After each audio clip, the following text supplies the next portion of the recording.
Bonjour, Bonjour. nous sommes avec M. Tite Gatabazi, rédacteur français à IDIHE et analyste politique de la sous-région. Nous assistons récemment à des attaques vers le Rwanda du Congo. Ils disent que le Rwanda finance des groupes terroristes en Congo. Ils disent que le M23 a ressurgi.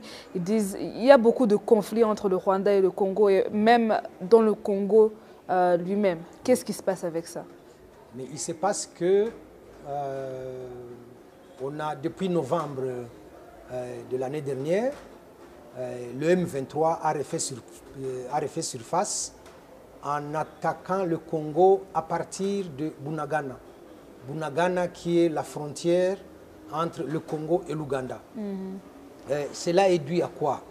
Le M23, qui est un mouvement rebelle à l'est de la République du Congo, qui défend les droits des rwandophones congolais de l'est du Congo, a été défait en 2013. Et ils se sont réfugiés en prenant deux directions. Il y a un groupe qui est venu au Rwanda, il y a un autre qui est parti en Ouganda. Il se fait que ceux qui sont venus au Rwanda ont été accueillis comme des réfugiés et traités comme tels.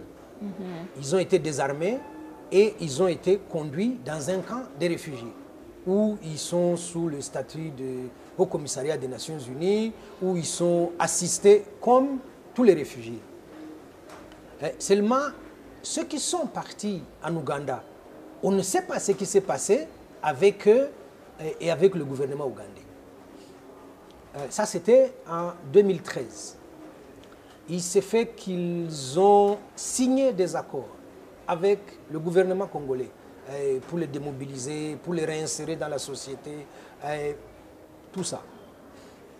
Le M23 accuse son gouvernement de ne pas respecter les accords. Et en novembre dernier, ils attaquent les positions des forces armées congolaises à partir de la frontière de l'Ouganda. Je dis ça pourquoi? Cette précision, elle est importante. Le groupe du M23, qui est accueilli en Ouganda, sort de l'Ouganda par la frontière entre le Congo et l'Ouganda, et soudainement, le Congo accuse le Rwanda de soutenir le M23. Ça me paraît un peu paradoxal. Voilà. Alors, que le Congo accuse le Rwanda de soutenir le M23, il y a deux éléments ou trois qu'on peut prendre. Le Rwanda n'était pas présent à la table des négociations entre le Congo et le M23. En acceptant d'aller négocier et signer des accords, le Congo reconnaissait les revendications de ce mouvement, qui est un mouvement congolais.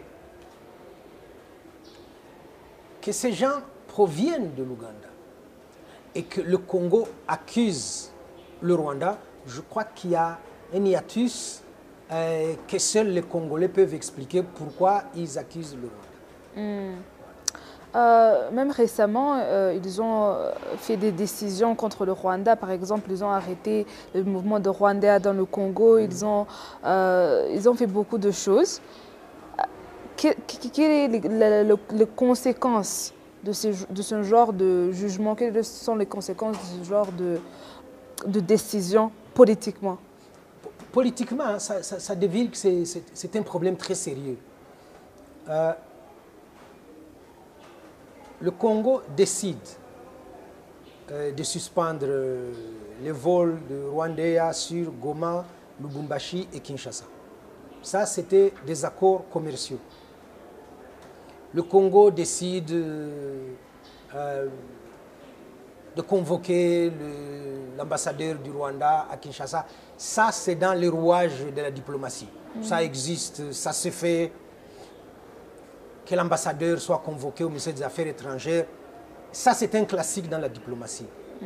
Mais la difficulté, c'est les accusations que le Congo porte sur le Rwanda. Dire que le Congo est en guerre avec le Rwanda, c'est méconnaître le problème du M23 sur le territoire congolais. C'est faire diversion pour ne pas parler des problèmes que soulève le M23. Le M23 soulève quoi comme problème? Les populations rwandophones au Congo sont persécutées au titre de leur appartenance à un groupe tribal qui parle Kinyarwanda. Et cette histoire date des années 80. Donc c'est un serpent de mer qui existe dans la politique congolaise, qu'on connaît très bien à Kinshasa, qui a fait l'objet de plusieurs lois. Et il n'y a aucun gouvernement qui a jamais pris le taureau par le corne et dit on va régler le problème des rwandophones à l'est du Congo. Il n'est pas normal qu'un pays aussi vaste que le Congo, qui a 9 pays voisins, puisse chaque fois revenir et dire et les populations qui sont au Congo sont des étrangers. Traiter sa population d'étrangère, c'est déjà un problème. C'est un problème de droit, c'est un problème de citoyenneté, c'est un problème politique, c'est un problème sociologique. C'est tout ça. Et au Congo, quand vous êtes citoyen congolais d'expression rwandaise, eh bien, vous êtes citoyen de seconde zone où on vous refuse la citoyenneté congolaise. Et tout le nœud du problème, il est là. Cette affaire remonte au découpage territorial qu'il y a eu pendant la période de la colonisation. Donc, nous tous, nous n'y pouvons rien. Il s'est fait que, quand on fait le découpage territorial, il y a des populations qui sont transfrontalières, qui parlent la même langue. Vous en trouvez sur toute la côte congolaise avec les 9 pays voisins. Tout le monde a un cousin de l'autre côté de la frontière. Et les seuls qui posent problème, c'est nos cousins rwandophones qui sont à Massissi, à Rutshuru, à Calais et dans le Minembwe. C'est comme ça que moi je vois les choses. Et après, je disais que c'était un serpent de mer. Parce que ça remonte à très loin. Lors de la conférence nationale, en 90, s'il vous plaît, on nous a sorti une théorie de nationalité douteuse qui ne concernait que les rwandophones. Pour des gens qui ont occupé des postes ministériels sous Mobutu, qui ont été gouverneurs, pour des militaires de carrière, pour des diplomates de carrière, pour ceux qui ont été chefs d'entreprise, pour ceux qui ont occupé de hautes fonctions dans le pays, c'était quand même offensant qu'on vous dise que vous n'êtes plus Zaïrois. Et après ça, voilà, l'instrumentalisation a continué, on a matraqué l'opinion jusqu'à aujourd'hui. Vous avez eu le mouvement AFDL de Laurent Kabila, qui est né parce qu'on était en train de massacrer des rwandophones. Après AFDL, vous avez le RCD Goma, qui porte la même revendication. Il faut arrêter d'exterminer les populations rwandophones. On signe des accords avec le RCD, Hassan City, toujours pas. Après le RCD, vous avez le CNDP de Laurent Nkunda et maintenant le M23. Tant que la République démocratique du Congo. Vous avez évoqué le problème qui persiste en RDC depuis 1990, les massacres, tout cela. Vous avez dit qu'ils n'ont pas été résolus jusqu'à maintenant. Oui. Ma question est pourquoi? Pourquoi? De un, parce qu'en République démocratique du Congo, il y a la faillite de l'État. L'État n'assume plus son rôle comme État. Les institutions fonctionnent très mal, la corruption est endémique, il y a la paupérisation de la population, les fonctionnaires ne sont pas payés depuis... il y a la démission de l'État. Ça, c'est le premier point. Le deuxième point, c'est que le fait que l'État a démissionné de ses fonctions régaliennes fait qu'il y a des petits politiciens véreux qui sont rentrés dans le jeu de l'instrumentalisation des tribus et qui ont développé un discours comme ça.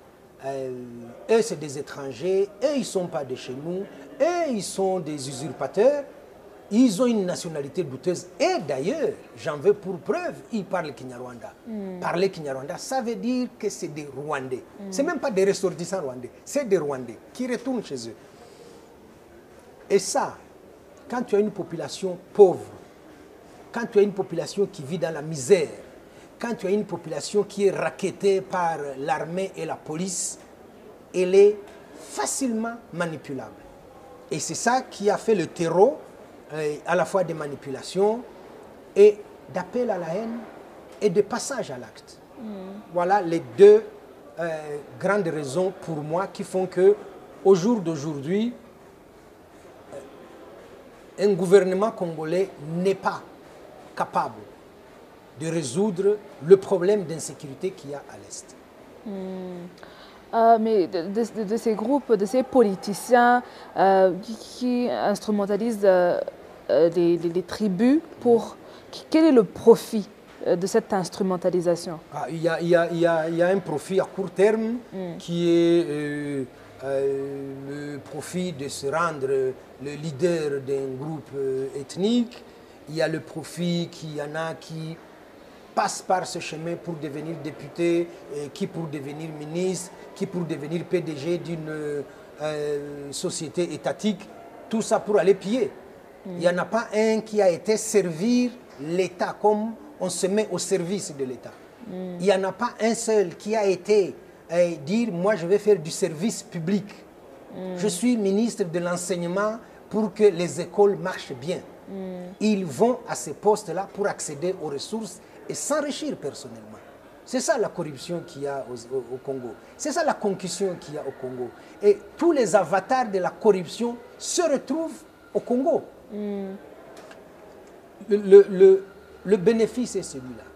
C'est des bénéfices individuels, mais étant donné que la population est dans la misère, on la manipule, on les monte les uns contre les autres, et après on vient se faire passer pour donner des leçons. Mais alors, quels sont les mécanismes, selon vous, de résolution durable de ce conflit qui risque d'éclater entre le pays ou déborder les frontières nationales? Ça risque de déborder. D'abord, ça a débordé. Les FRDC ont tiré des obus sur le territoire rwandais à 2 reprises. Le Rwanda était en droit de riposter. Le Rwanda a décidé de ne pas riposter. Ça, c'est un point important. Le Rwanda a décidé, le Rwanda a fait le choix de ne pas riposter. 2 militaires rwandais qui étaient en patrouille à la frontière ont été kidnappés. Même les Congolais le savent. Les Congolais le savent, et très bien. Le Rwanda a les moyens de suivre ces gens-là et de ramener ces militaires. Le Rwanda ne l'a pas fait. Je crois. Pourquoi? C'est vraiment pour donner la chance à la paix et pour refuser l'escalade. Il y a eu de la provocation, on a tiré sur nous, on vient d'enlever, de kidnapper 2 de nos militaires, mais il existe un mécanisme de vérification qui est conjoint. Nous allons faire appel à ce mécanisme qui va faire les procédures nécessaires et nous dire qui a tiré sur le Rwanda et pourquoi. Ils vont nous dire où sont nos militaires et comment ils vont les ramener au pays. Parce qu'ils n'étaient pas en guerre au Congo. Ils étaient en train de patrouiller sur la frontière comme ça existe dans tous les pays au monde. Ça, c'est le premier mécanisme. Mais le deuxième, il est dans la région. Il n'y a pas longtemps, et étant donné qu'il y a une centaine de groupes armés à l'est du Congo, le gouvernement congolais et les groupes armés, en tout cas les délégués des groupes armés, se sont retrouvés à Nairobi pour négocier la paix. Les chefs d'État de la sous-région ont décidé de mettre en commun une force militaire, un contingent militaire, pour aller faire la chasse aux forces négatives à l'est du Congo, aux ADF, aux FDLR, et pacifier cette partie du Congo. Mais pourquoi ça n'a pas marché? C'est ça aussi la grande question. Pourquoi ça ne marche pas? Le gouvernement congolais, comment on appelle ça pour rester poli, fait du valse. Ça veut dire un pas en avant, deux pas en arrière. Un pas sur le côté, un autre pas sur le côté, mais on ne va pas avancer. Et en analysant bien, pourquoi on va à Nairobi, les chefs d'État décident qu'on va disponibiliser des militaires qui viennent vous aider à retrouver la paix chez vous et vous ne voulez pas. C'est quand même curieux ça. Pour des raisons internes à la politique nationale congolaise. Les élections sont dans une année. Quand on est candidat à sa propre succession, on présente un bilan. Il n'y a pas de bilan à présenter. On a instauré l'état de siège au Nord Kivu et en Ituri depuis une année. L'état de siège n'a rien donné. Par contre, il a aggravé la situation de la population. On n'a pratiquement rien à se mettre sous la dent. Et comment peut-on aller en campagne électorale pour présenter le bilan des mandats? Les alliances au sein de la classe politique sont en train de bouger. On apprend que Katumbi s'est rabiboché avec Kabila. On apprend que Fayoulou pourrait se réconcilier avec... Et le président Tshisekedi prend peur, il panique. Et dans cette panique, il prend des décisions qui sont des décisions irrationnelles. Donc il ne peut pas se mettre dans la dynamique pour aller trouver la paix à l'est du Congo. Il est pris par le calendrier, il est pris par les changements d'alliance qu'il y a dans le pays, il est pris par l'échec, étant donné que son armée, c'est quand même, voilà, pas super. Et ça fait que quand on est pris dans une spirale comme celle-là, on ne prend pas des décisions stratégiques, on n'a pas, on perd les moyens pour ça. Ce qui fait que on n'a pas eu la force promise par les pays de la sous-région. Les Ougandais qui étaient venus pour combattre les ADF, ils ont plié bagages, ils sont repartis. Ça n'a pas donné grand-chose. Et pour une deuxième fois, le problème retourne au Congo. Pourquoi on n'arrive pas à résoudre le problème de l'insécurité et des guerres à l'est du Congo? C'est parce que le gouvernement congolais soit en est incapable, soit n'a pas intérêt à ce que ce problème soit résolu. La presse congolaise fait état des généraux, des officiers supérieurs qui vendent du matériel militaire à des groupes armés à l'est du Congo. Des rapports des organisations sérieuses indiquent qu'il y a des militaires qui sont à la fois militaires dans les forces armées congolaises et qui sont chefs de milices. La journée, vous êtes au camp militaire, et la nuit, vous êtes dans la forêt. Je ne sais pas comment ils arrivent à gérer tout ça. Et donc, des dynamiques internes au Congo empêchent la résolution du problème à l'est du pays. Il y a des massacres, il y a de la désolation, il y a des morts, il y a 134, ce matin on comptait, 134 groupes armés à l'est du Congo. Est-ce que tous ces gens sont porteurs d'une idéologie? Est-ce que tous ces gens sont porteurs de revendications, que ce soit à caractère social, que ce soit à caractère... Ils n'en ont pas. Vous avez des sous-groupes comme ça, constitués à la fois par les militaires, à la fois par des officiels, à la fois par des chefs coutumiers, et qui font prospérer ce qu'on appelle l'économie de la guerre. Ils exploitent les minéraux et après on va mettre ça sur le dos du Rwanda, qu'ils vont vendre en contrebande ici et là, et ils s'achètent des uniformes chez les militaires congolais, ils achètent des armes chez les militaires congolais. Ils ne vont pas très loin. Il faut le marché avec le commandant qui est à côté. Et donc, pour résoudre le problème à l'est du Congo qui concerne toute la région, il va falloir qu'on ait un gouvernement suffisamment responsable et qui prenne ses responsabilités. Au jour d'aujourd'hui, on n'en a pas encore.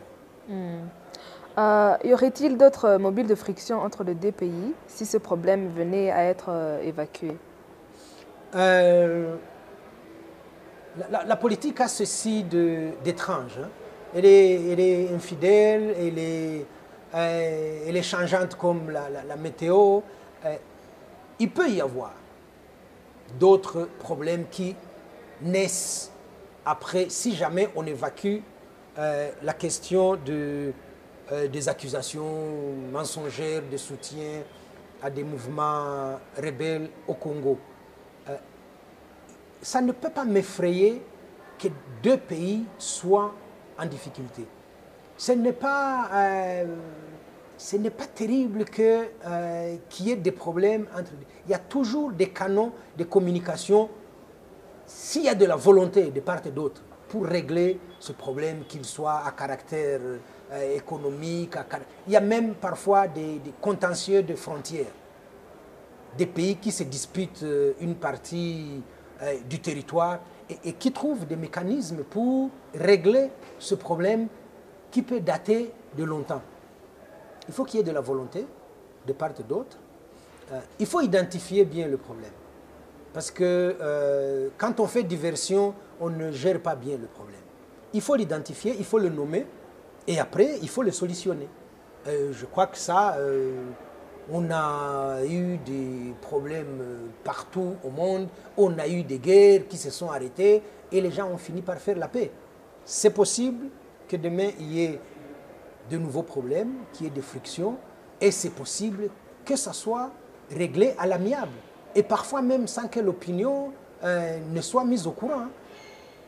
Donc, oui, il y aura toujours des problèmes parce qu'on est voisins, mais oui, il y aura toujours des solutions si les deux parties veulent bien solutionner le problème qui est né, qu'il soit bien identifié et qu'on dise voilà le problème qu'il y a, on a des mécanismes pour le résoudre. Quel que soit le niveau où il peut se trouver, on peut toujours trouver une solution. Donc le problème du Congo doit être résolu par le Congo? Je crois que c'est le b.a.-ba des résolutions de conflits. Quand on a des problèmes dans son foyer, on ne va pas le projeter sur les voisins. Ça veut dire qu'on en a deux maintenant. Vous avez le problème dans votre foyer et vous le projetez sur le voisin. Ça veut dire que vous créez un problème avec le voisin. Le problème des Congolais rwandophones au Congo doit trouver la solution au Congo. Le problème qui peut naître parce que Rwandais aurait manqué à telles obligations, parce que telle convention n'a pas été respectée. Ça peut être discuté entre les deux pays.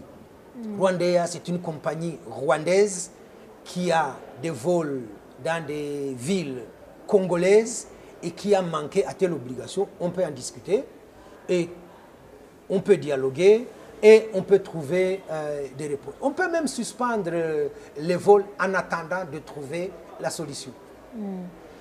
Mais on finit par trouver la solution. Mais encore faut-il identifier le problème. Voilà. Merci beaucoup, Tite Gatabazi.